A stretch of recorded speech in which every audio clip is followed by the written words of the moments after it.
Bon début de journée, c'est le mercredi 4 mars. Voici à la une.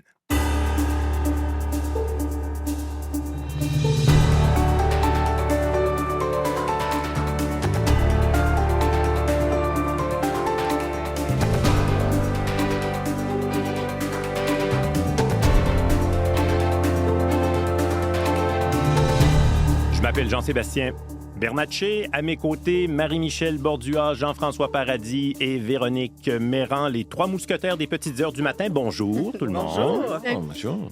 Une belle nouvelle. Je voudrais commencer avec ça ce matin. C'est sur radiocanada.ca. C'est dans le secteur de la santé. C'est Alain Labelle qui nous parle de chercheurs américains qui ont mis au point un test sanguin qui permet de déterminer non seulement si, mais quand une personne qui ne présente aucun trouble cognitif est susceptible de développer les premiers symptômes de la maladie d'Alzheimer. Détecter ça dans un délai de 3 à 3,7 ans. Et ça, c'est fondamental parce que ça pourrait permettre éventuellement d'accélérer les développements de traitements préventifs, d'y aller assez tôt pour éviter des dommages importants au cerveau. C'est une avancée considérable quand même. C'est bien, Oui, hein? oui. Alors, Alain nous explique tout ça dans le détail. C'est à lire sur radiocanada.ca.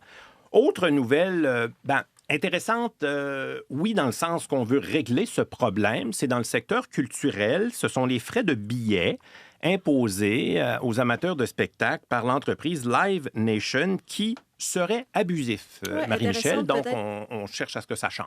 Voilà, intéressante peut-être pour les spectateurs parce que le gouvernement américain a exposé hier, là, c'était le premier jour de ce procès historique. Ça s'est ouvert à New York et le gouvernement et plusieurs États accusent en fait le géant de l'événementiel de facturer là, injustement des frais sur les billets de concert en raison de sa position de monopole sur le marché, lui qui est propriétaire de Ticketmaster. Donc, ça se passe aux États-Unis, oui, mais il pourrait y avoir des répercussions un peu partout également. Là, à voir, c'est juste à titre indicatif, en 2025, c'était 346 millions de billets vendus à travers le monde, Live Nation. Alors, plus de détails à la chronique culturelle un peu plus tard. Merci beaucoup. On a hâte d'en savoir plus. Véronique, à la météo, la douceur s'est installée. Oui. Pour de bon? On va avoir quelques petites fluctuations, je dirais, à partir de vendredi pour une bonne période. Et là, je ne sais pas si vous avez vu passer toutes sortes de titres, toutes sortes d'articles. On est rendu à 20 degrés la semaine prochaine. La douceur s'emballe. À ce point-là? On a des possibilités dans le sud de l'Ontario la semaine prochaine d'aller toucher la barre des 20 degrés. Montréal, je dirais le sud du Québec, 10, 15 degrés possibles sur les radars. Vous savez, souvent sur le sud, en Montérégie, on a certains secteurs où la douceur arrive en premier. Oui, là. oui. Donc, on pourrait aller chercher une quinzaine de degrés en milieu de semaine prochaine. Donc, un redout quand même significatif, oui, qui se dessine. À partir de vendredi, ça englobera toute la fin de semaine et l'apogée de la douceur, si on veut, ce sera en milieu de semaine prochaine. La neige va commencer à fondre pour vrai. Là. Ça pourrait altérer le couvert neigeux, oui, parce que dans l'ensemble, on a des cumuls de neige au sol qui sont plus élevés que la moyenne à peu près partout. Je dirais seulement pour peut-être la Gaspésie, la Côte-Nord, secteur du Bas-Saint-Laurent, où on est dans les moyennes ou un petit peu moins à cette période-ci de l'année. Mais avec cette douceur-là, il y aura des précipitations aussi sous forme de pluie. Alors, ça pourrait effectivement changer le paysage là, à partir de la fin de semaine, début de semaine prochaine. C'est à surveiller, mais il ne faut pas se leurrer. Par la suite, troisième semaine de mars, les températures seront de retour près ou légèrement sous les normales. La normale devrait être autour de 2 là, vers la troisième semaine de mars. On sera entre moins 2 moins 4 degrés. Donc, comparable à un 10-15, c'est sûr qu'on va se dire que ce n'est pas encore terminé. Ouais. Donc, ce sont les fluctuations qui s'en viennent côté température. D'ici là, aujourd'hui, ça va se passer sous un ciel variable pour la plupart des secteurs. Venteuse sud-ouest, alors 3 à 6 degrés. C'est vrai que c'est doux. Flocons possibles la nuit prochaine. Limite bruine verglaçante par endroits. Les températures redescendent entre moins 4 et moins 6 sur le sud de la province la nuit prochaine. Et demain, les flocons s'estompent le matin, les nuages se tassent, ça redeviendra en alternance soleil-nuage, mais avec un vent du nord-est. Alors, les températures de jour resteront plus près de moins 3 à 1 degré. C'est à partir de vendredi qu'on passe nettement au-dessus de zéro. Un peu de neige intermittente aussi du côté de l'Abitibi avec un maximum de moins 6. Ce sera assez nuageux avec 1 centimètre ou 2 vers le Saguenay, le lac Saint-Jean. Le maximum est de moins 2 aujourd'hui. La nuit sera froide encore dans l'est du Québec. On s'en va vers du moins 15, moins 17 la nuit prochaine. Soleil étant froid pour demain. La Gaspésie, la Côte-Nord, Là aussi, nuages éclaircis, flocons ici et là, température de 1 à 4 degrés et venteux, des vents de 40 à 70 km à l'heure quand même. Territoire ontarien, généralement nuageux, nord et centre. On y va avec des températures légèrement sous zéro. Pas mal de soleil à Toronto, 5, plus de nuages à Windsor, autour de 8. Ottawa, en mélange soleil-nuage, il fera 3 degrés. 12 à Vancouver, sous les nuages. Et dans les prairies, Edmonton, Calgary, on y va avec des nuages et des flocons. Exactement nuageux aussi pour le sud de la Saskatchewan et du Manitoba. Les températures sont encore à près de moins 7, moins 8 degrés. Dans ce coin-là, il n'y a qu'à Calgary où ça grimpera au-dessus de zéro. Sauf que à partir du week-end prochain, la grande douceur s'installe dans l'ouest également. Alors, voilà où nous en sommes en ce mercredi 4 mars, Véronique. Mais c'est à vous de dire ça, c'est un exercice de diction en soi qui nous réveille. Mercredi 4 mars, Bravo. voilà. Ah ben, vous l'avez, vous, Jean-François? Oui, je veux parler de sport, moi. D'accord, parlons de la défaite du Canadien à San Jose dans la Ligue nationale de hockey. Oui, c'est bien sage. donc plus facile à dire. Donc, revers de 7-5, mais pas facile à encaisser. Revers de 7-5 pour Montréal à San Jose, en Californie. Le Canadien qui s'est fait servir la monnaie de sa pièce par une formation jeune et rapide. Après une remontée de 3 buts en troisième période, la troupe de Martin Saint-Louis l'échappe contre la bande à Macklin Celebrini. Le Canadien qui avait pris les devants 2-1 en début de deuxième période, un but de Philippe Danault qui avait fait dévier un tir de Mike Matheson. Mais par la suite, ce fut l'affaire des Sharks qui ont pris en main le match avec 3 buts sans réplique, dont 2 marqués en moins de 30 secondes. Oui, ça s'est fait rapidement. Oui. On a senti la vague Le vent arriver. a tourné vite. Oui, ça a tourné solide. On a bien vu que le Canadien patinait bien en attaque, ça allait, mais la formation n'avait pas son meilleur jeu défensif, ce qui n'a pas pardonné contre les Sharks. Et le gardien de but, Jacob Dobèche, qui a connu un match difficile, a souvent été laissé seul avec lui-même. Par contre, il a concédé 6 buts sur 27 lancés. La jeune vedette des Sharks, Macklin Celebrini, a connu un fort match en amassant 1 but et 3 mentions d'aide. 30 buts, 87 points à 59 matchs pour Macklin Celebrini. Le gardien de but, Yaroslav Askarov, un des bons jeunes gardiens du circuit, a fait face à 27 tirs. Donc, ça n'a pas été un match nécessairement facile pour le Canadien de Montréal, mais ça rappelait un peu les belles années des Oilers d'Edmonton avec ses forts pointages. Donc, c'était quand même plaisant à regarder. Mike Matheson a été le plus productif dans le cas du Canadien avec une récolte de 3 passes.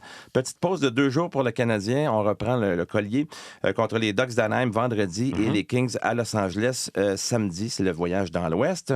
Les autres matchs dans la Ligue nationale de hockey impliquant les équipes canadiennes, les Oilers l'ont emporté 5-4 sur les Sénateurs. 2 buts, 3 passes pour Leon Draisaitl dans la victoire. Dallas à Calgary, revers des Flames 6-1. Et puis Chicago-Winnipeg, victoire des Jets 3-2. 1 but, 2 passes pour Mark Scheifele. Au hockey féminin, la victoire de Montréal l'a emporté sur Toronto. Oui, dans un match qui ne voulait plus finir. Écoutez, Marie-Philippe Poulin a marqué le but décisif lors de la 6e ronde de tir de barrage. C'est pas rien, ça. 6e ronde. Oui, on dit toujours que les gardiennes de but sont très bonnes dans la LPHF. On en a vu un exemple hier. Oui. Et donc, la victoire de Montréal a signé un gain de 4-3 contre les Sceptres de Toronto au Coca-Cola Coliseum. Et la capitaine de la victoire n'a pas marqué une seule fois, elle a marqué 2 fois. En fait, elle a effectué 3 des 6 tirs de son équipe lors des tirs de barrage et elle a touché la cible en 2 occasions. Donc, la formation montréalaise a apporté à 3 points son avance sur le Fleet de Boston au sommet du circuit de la LPHF. Et l'équipe va avoir une pause de 12 jours avant de renouer avec l'action le 15 mars. On va terminer avec le curling. Au Brier, le Québec se maintient dans le peloton de tête. Oui, tout à fait. Donc, le Québec qui a affronté hier la formation du capitaine Jean-Michel Ménard, qui a tenu tête un bout de temps au champion olympique de Brad Jacobs, équipe Canada. Mais Brad Jacobs a signé un gain de 8-4 pour conserver une fiche parfaite de 5-0 au Brier dans le groupe A. Pour sa part, le Québec présente une fiche de 3 victoires, 2 défaites et demeure à la 3e position du groupe A, ce qui lui laisse toujours une chance de participer au match éliminatoire. Il y aura un match important aujourd'hui contre l'Ontario de Jaden King pour déterminer la suite du tournoi, là, pour savoir qui est-ce qui va participer au match éliminatoire. Ce serait important. C'est à voir ce soir autour de 20h. Merci Jean-François. Merci bien.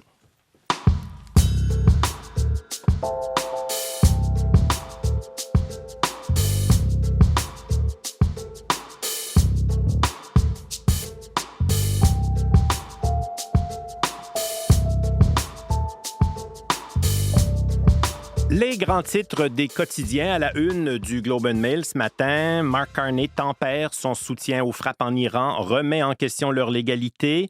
Il affirme avoir soutenu les actions américaines et israéliennes avec regret, tout en réaffirmant la menace que représente Téhéran pour le Moyen-Orient, donc le Globe qui nous résume tout ça. On ajoute que Mark Carney a déclaré que les attaques préventives contre l'Iran semblent à première vue contraires au droit international et témoignent une fois de plus du dysfonctionnement du système international de traités de loi et d'accords. Il a exclu toute participation du Canada dans ce conflit, toute implication. Le New York Times ajoute dans son article consacré à la sortie du premier ministre qu'il a souligné que le soutien officiel du gouvernement canadien était fondé sur la menace que représente le programme nucléaire iranien, sur son triste bilan en matière des droits de la personne et non sur une quelconque volonté d'apaiser Donald Trump, avec qui on doit négocier des accords commerciaux. D'ailleurs, il dit qu'il n'a pas parlé au président Trump depuis le début des frappes. Toujours dans le New York Times, on nous propose une analyse d'images satellites pour mesurer les dégâts qui ont été causés par les forces américaines au site militaire iranien. L'Iran, il faut savoir que n'a pas vraiment de force aérienne moderne, donc elle s'est toujours appuyée sur des missiles balistiques pour affirmer sa puissance au-delà de sa frontière, des missiles qui, pour la plupart, se trouvent, les sites de production et les missiles eux-mêmes, sous terre. Alors, le commandement américain annonçait dimanche avoir utilisé des bombardiers furtifs B-2 pour attaquer des installations de missiles souterraines avec des bombes pénétrantes de 900 kg. Et ça, c'est un type d'armement qui est nécessaire parce que, justement, les sites sont difficiles à atteindre. Et en comparant les images satellites avant et après les frappes, le New York Times estime que la destruction dans certaines installations de missiles balistiques de surface, les destructions sont considérables. On nous donne l'exemple, photo à l'appui, d'une installation de missiles de Kermanshah. Plusieurs bâtiments ont été détruits. Un site de missiles à Garm d'Arrêt, près de Téhéran. Au moins 9 bâtiments ont été touchés. Mais c'est une tâche complexe parce que l'armée américaine a fait remarquer que la superficie de l'Iran est légèrement supérieure à celle de l'Alaska. Alors, ça rend la tâche difficile pour localiser les entrées des installations souterraines. La presse plus titre à la une, ça va un peu dans le même sens, là, c'est-à-dire le bilan des frappes américaines. Bien, l'Iran a frappé près de 2000 fois en 4 jours. L'Iran a été frappé, près de 2000 fois en 4 jours. Les États-Unis, donc, c'est l'amiral Brad Cooper, le chef du commandement militaire américain, qui disait ça. En 4 jours, 2000 cibles ont été touchées. Le volume de frappes au cours des 24 premières heures du conflit est presque 2 fois plus important que celui des premières heures de l'invasion de l'Irak en 2003, selon lui. Chloé Bourquin, toujours dans ce même dossier de la Presse Plus, nous parle de ces Québécois, membres de la diaspora iranienne, qui s'inquiètent pour leurs proches, qui tentent par tous les moyens de les joindre. L'Iran est plongé dans le noir. Hein? Il n'y a pas d'Internet ou à peu près pas d'Internet pour qu'on puisse joindre les gens là-bas et pour qu'eux puissent communiquer avec nous. Et dans la même veine, Le Devoir aborde cette question importante dans les circonstances, comment vivre avec l'anxiété causée par les conflits armés. Le Devoir s'est entretenu avec des experts, par exemple la psychologue Geneviève Beaulieu-Pelletier, qui dit que les crises géopolitiques provoquent son lot d'incertitudes. On est beaucoup dans le sentiment de ne pas avoir le contrôle. Ça génère du stress. On peut aussi éprouver de l'empathie pour les gens qui vivent le conflit de près, donc ça crée de l'anxiété. Frédéric Philippe du département de psychologie de l'UQAM, même s'il risque que des conséquences nous touchent est faible, ça crée de l'incertitude parce que ça reste en partie basé sur des faits réels. Christine Groux, présidente de l'Ordre des psychologues, l'accumulation d'événements géopolitiques anxiogènes peut aussi accentuer le stress ressenti. Alors, comment gérer ça? Les 3 psychologues contactés par Le Devoir sont catégoriques. Ça prend un équilibre dans la consommation médiatique. Il faut rester bien informé, mais savoir décrocher. Il ne faut pas être dans le flot continu. Important de se rappeler que l'anxiété est naturelle, mais c'est une information de la réalité. Ce n'est pas la réalité. Il faut se mettre en action également. La pire chose qui peut arriver à quelqu'un, c'est d'être dans la rumination, dans les pensées, se centrer sur le moment présent. Un bref mot pour vous dire que le Journal de Montréal, lui, consacre sa manchette principale à la politique québécoise. Un sondage léger qui indique que ça se corse pour le PQ, c'est le grand titre. La guerre nuit à la souveraineté. Les libéraux se rapprochent du PQ à la tête. Éric Duhem, voilà son prénom, devance la CAQ. Il n'y a pas d'effet fléchette, selon ce sondage léger. Là, je vous résume, évidemment, les grands traits de ça avec le grand titre proposé par le Journal de Montréal. Voilà pour la revue de presse de ce matin.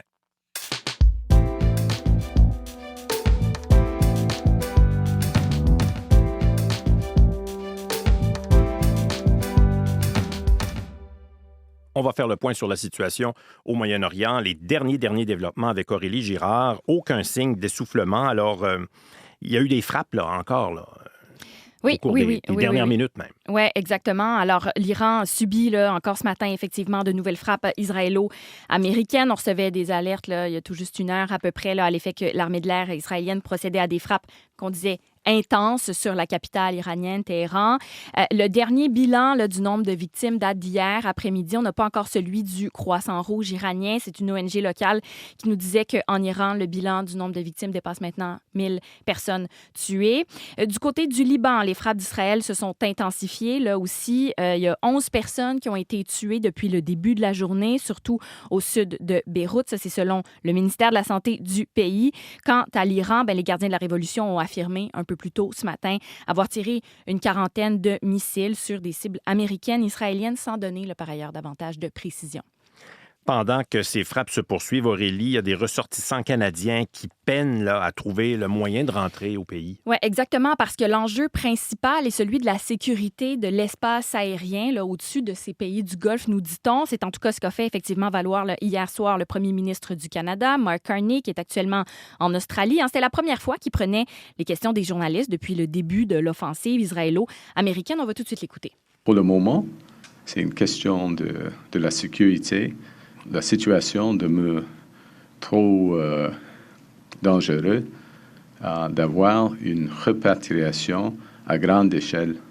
Donc, on le comprend, la position du Canada est basée essentiellement sur la prudence, mais trop, peut-être, c'est la question que certains se posent parce que c'est pas le message de tous les États qui ont des ressortissants dans des pays du Golfe. Il y a plusieurs pays et compagnies aériennes qui ont déjà organisé des évacuations ou se préparent à le faire au courant de la journée. C'est le cas, par exemple, de la France. Il y a un premier vol qui a rapatrié des ressortissants du Moyen-Orient qui est arrivé cette nuit, donc dans la nuit de mardi à mercredi à Paris, en provenance d'Oman. Et quant à l'Allemagne et le Royaume-Uni aussi, là, il y a des évacuations qui sont prévues pour aujourd'hui. Et là, vous venez tout juste de vous entretenir avec un ressortissant canadien? Exactement. Paul Drouin, qui est un résident de la ville de Québec, qui est en voyage là, avec sa femme à Dubaï. Il était là pour seulement quelques jours. On va tout de suite l'écouter, nous raconter comment ça s'est passé lorsqu'il a voulu là, essentiellement prendre un vol, parce que bien sûr, son vol qui était prévu dimanche a été annulé. On n'a pas sollicité le Canada parce que le courriel qu'on a reçu après notre inscription, le courriel nous disait que le Canada nous aiderait en dernier recours, qu'il fallait commencer par contacter notre compagnie d'aviation. Là, ils nous ont redonné un autre vol pour samedi, le 7. Dans la journée d'hier, là, on a attendu 4 heures. Parce que là, il y avait beaucoup de monde. Tout le monde a trouvé les bureaux. C'est donc grâce, on le comprend, c'est donc grâce à la compagnie aérienne avec laquelle il faisait affaire là, que M. Drouin et sa femme ont pu retrouver un nouveau vol, ne sachant pas vraiment que le Canada pouvait apporter de l'aide consulaire dans ce contexte-là. La ministre des Affaires étrangères, Anita Anand, elle, hier, a déclaré avoir demandé à Oman, justement, l'autorisation d'utiliser son espace aérien afin de permettre éventuellement à des citoyens canadiens là, de quitter la région. Et il faut savoir, le Jean-Sébastien, qu'il y a un peu plus quand même là, de 97 000 Canadiens qui se sont enregistrés comme étant dans la région du Moyen-Orient d'après Affaires mondiales Canada. Merci Aurélie. Je vous en prie.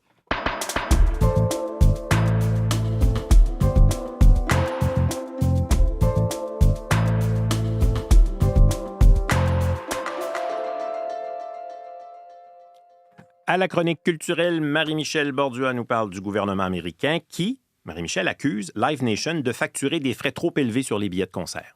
En raison de son monopole dans l'industrie avec sa filière Ticketmaster que Live Nation a racheté en 2010. Le procès du géant de l'événementiel s'est ouvert hier à New York et selon les calculs du gouvernement, Live Nation a une mainmise sur 86 % du marché de la billetterie de concert aux États-Unis. Le représentant du ministère américain de la Justice a affirmé que selon toujours les calculs du gouvernement, le groupe californien, donc également le chargeait beaucoup trop cher. 30 % des frais prélevés n'ont rien à voir avec les services fournis par Ticketmaster, donc sur chaque billet. Le gouvernement, 39 États également, le District de Columbia, reproche aussi à Live Nation de faire pression sur les artistes, sur les salles de spectacle pour utiliser ces services. Ce que le gouvernement et les États réclament, ça diffère par contre. Le premier exige le démantèlement du géant californien, carrément. Les seconds demandent demandent plutôt le remboursement de frais indus et ils estiment ces frais-là à entre 1,56 $ et 1,72 $ par billet. Ça pourrait représenter des centaines de millions de dollars. Juste en 2025, là, Ticketmaster a vendu à travers le monde 346 millions de billets, donc 346 millions de billets sur lesquels il y avait des frais. Mm-hmm. Un nouveau tableau de Rembrandt, maintenant, on va parler de musée, là. Un nouveau tableau de Rembrandt est exposé à compter d'aujourd'hui aux Pays-Bas. Oui, c'est la toile Vision de Zacharie dans le Temple. Désormais accessible aux yeux du public, elle a été attribuée donc au maître néerlandais, vient de l'être. Le tableau, peint en 1633, n'était autrefois pas considéré comme une œuvre du peintre, mais il y a des chercheurs qui ont mené 2 ans d'analyse au Musée national d'art et d'histoire des Pays-Bas, le Rijksmuseum, pour confirmer justement l'authenticité de cette toile-là. Ce qu'on dit, c'est que les matériaux, le style, les retouches, les structures en couches, le bois de chêne, les pigments également de l'œuvre, ce sont toutes des caractéristiques qui ont permis cette authentification. Qu'est-ce que Vision de Zacharie dans le Temple? Ben, le tableau dépeint l'histoire biblique où l'archange Gabriel rend visite au grand prêtre Zacharie pour lui annoncer que sa femme et lui, donc tous deux âgés, auront un fils. Jean-Baptiste. Oui. Et donc, cette toile-là, toile sombre quand même, où certains détails du décor, qui le pli de la nappe qui tombe, qui des meubles en second plan, sont peu visible. Ça donne quand même du relief, mais également très, très lumineux, cette toile, avec la lumière qui se concentre sur un personnage dans des teintes ocre, dorées. C'est vraiment très chaleureux, agréable pour l'œil. C'est facile à trouver là, sur Internet, cette toile. Vous tapez Rembrandt et puis on la voit, nouvelle toile authentifiée. Et les analyses confirment qu'il a peint ce tableau-là à l'âge de 27 ans. Une représentation qui, d'ailleurs, n'a pas pu être appréciée du public pendant des décennies parce qu'une fois acquis par un collectionneur privé en 1961, ben, ça a été terminé. Et cette acquisition-là, ça s'était fait 1 an après qu'on ait dit non, ce n'est pas une toile de Rembrandt. Voilà que des décennies plus tard, ben, c'en est une et qu'elle sera désormais exposée au Musée national d'art et d'histoire des Pays-Bas grâce à un prêt à long terme. Et on peut la consulter, on peut la regarder en ligne. C'est ça qui est fantastique aussi. Le groupe français Feu Chatterton renoue avec le Québec. Oui, la formation rock parisienne sera ce soir à Montréal sur la scène du MTLUS dans le cadre de Montréal en lumière, avant de se rendre demain à Québec pour un spectacle au Théâtre Capitole. La dernière performance du groupe remonte à 2018, lors de leur tournée pour leur second album, L'Oiseleur. Donc, 8 longues années pour certains fans, 8 années durant lesquelles les 5 garçons ont sorti, entre autres, 2 nouveaux albums, dont le dernier, Labyrinthe, qui est sorti en septembre. Un album aux accents de pop assumé. Un labyrinthe dans lequel, je vous dirais, il est très bon de s'aventurer, de laisser les oreilles aller, de se faire guider par la plume et la voix du chanteur Arthur Teboul. D'ailleurs, deuxième extrait de l'album qu'on peut entendre, Labyrinthe. Eh bien, merci Marie-Michel. C'est comme ça qu'on a lancé la journée. On vous la souhaite excellente à la maison, à l'extérieur. Pourquoi pas, il fait doux sur toutes nos plateformes également. On vous retrouve demain.